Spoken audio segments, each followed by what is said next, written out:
सागर मुद्रा। देखिए, आज हम अज्ञे की कविता सागर मुद्रा की मूल संवेदना को समझेंगे।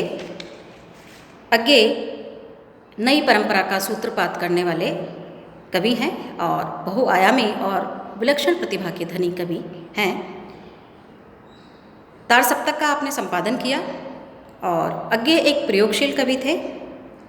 उनके काव्य में संवेदना के साथ में हमें सजग बौद्धिकता का मिश्रण दिखाई देता है।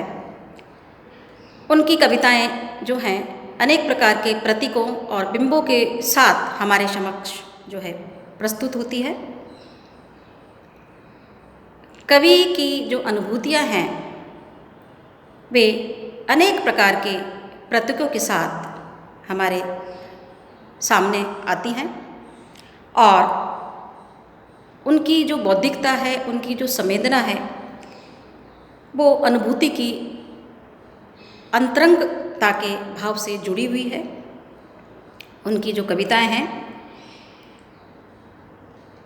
सौंदर्य बोध की दृष्टि से अति विशिष्ट है और उनकी जो भाषा है वो सजग और सामर्थ्यवान है और नवीन प्रयोग के प्रति वे अत्यंत सजग हमें दिखाई पड़ते हैं और नवीन प्रयोगों के द्वारा वे अपनी अनुभूतियों को कविता में एक नया अर्थ प्रदान करते हुए हमें दिखाई देते हैं। तो देखिए,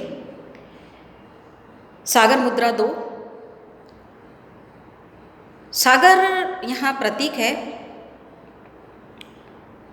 व्यापकता का, विस्तार का। सागर यहाँ प्रतीक है भव्यता के बोध का, विराट सौंदर्य का प्रतीक सागर यहाँ प्रस्तुत हुआ है।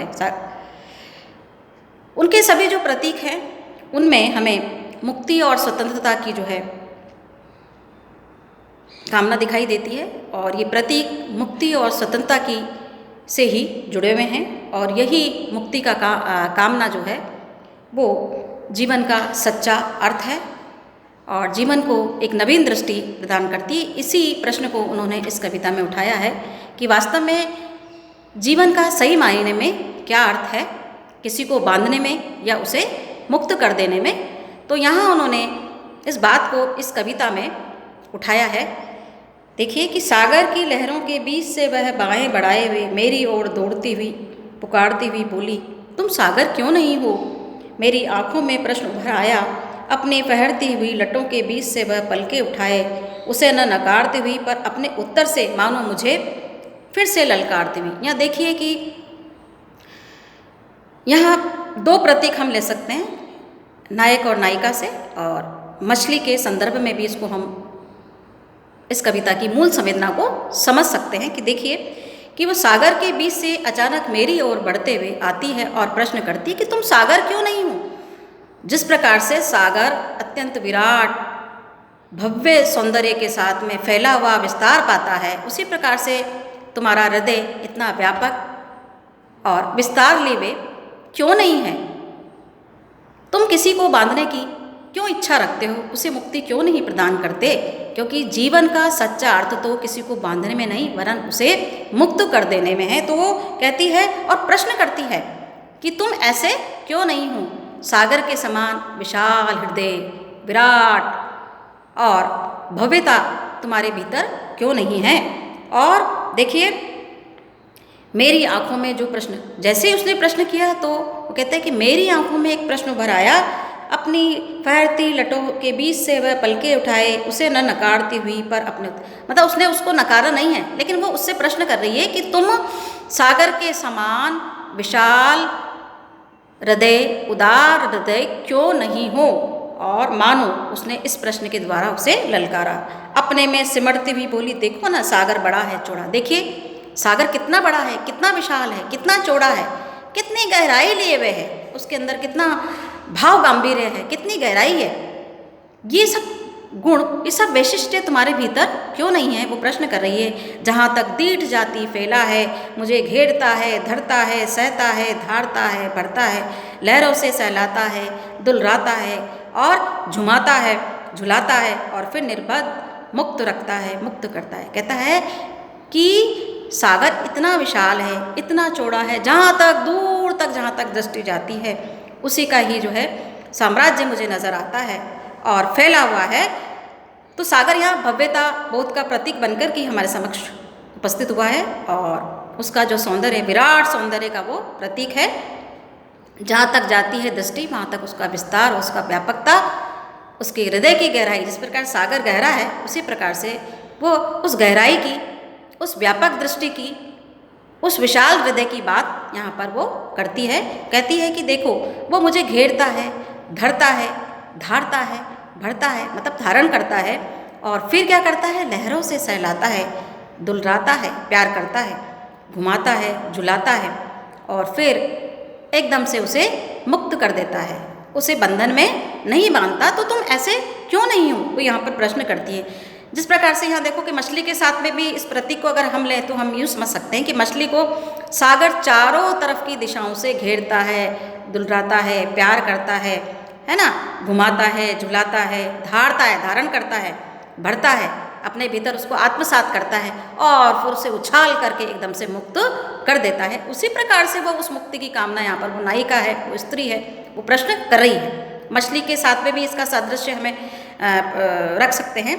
तो मुक्त मुक्त मुक्त करता है, जिस प्रकार से वो उसे निर्बंध रखता है, वो बंधन से मुक्त रखता है, वैसे तुम क्यों नहीं हो, तुम्हारे हृदय की विशालता ऐसी क्यों नहीं है, तुम इतने उदार हृदय क्यों नहीं हो, तुम विशाल हृदय क्यों नहीं हो, तुम सागर के समान विराट और व्यापकता लेवे तुम्हारा जो अंतःस्थल क्यों नहीं है।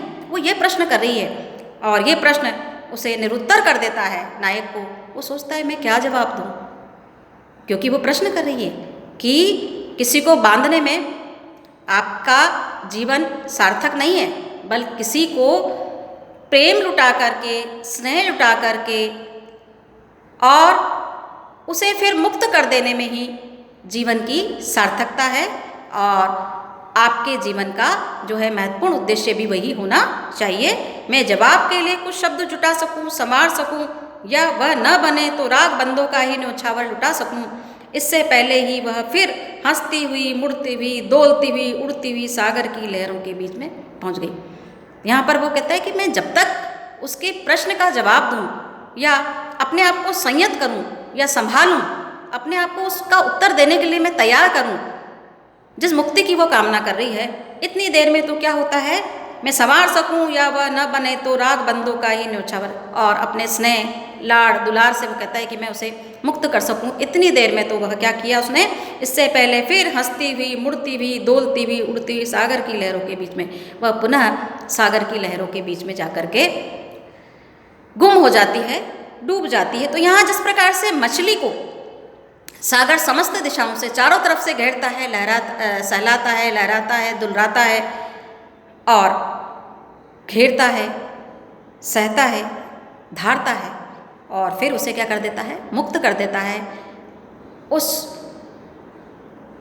उदात्त जो लहरें उसके बीच में तरंगित होती, तरंगायमान होती, उनमें मुक्त उसे कर देता है और अपने अस्तित्व को सिद्ध करने के लिए उसे मुक्त कर देता है कि तुम बिल्कुल मुक्त हो, अब तुम अपनी इच्छा से अपने जीवन को जी सकती हो। इसी प्रकार से तुम ऐसे क्यों नहीं हो, यहाँ पर नायिका नायक से प्रश्न कर रही है कि जिस प्रकार से सागर, और यहाँ पर वो मछली का प्रतीक भी हम ले सकते हैं कि जिस प्रकार से मछली जो लहरों के बीच में घूमती है, डोलती है और फिर बाद में सागर उसको उछाल करके मुक्त कर देता है, उसी प्रकार से वो प्रश्न करती है कि तुम ऐसे क्यों नहीं हो। तो इस कविता में जो मुख्य प्रश्न है वह आज़ादी से, मुक्ति और सही मायनों की जो स्वतंत्रता का जो सही मायने हैं उसकी कामना यहाँ पर की गई है कि वास्तव में किसी को बांधने में जो है जीवन नहीं है, बल्कि जीवन की सार्थकता तो कहाँ है, किसी को मुक्त कर देने में है।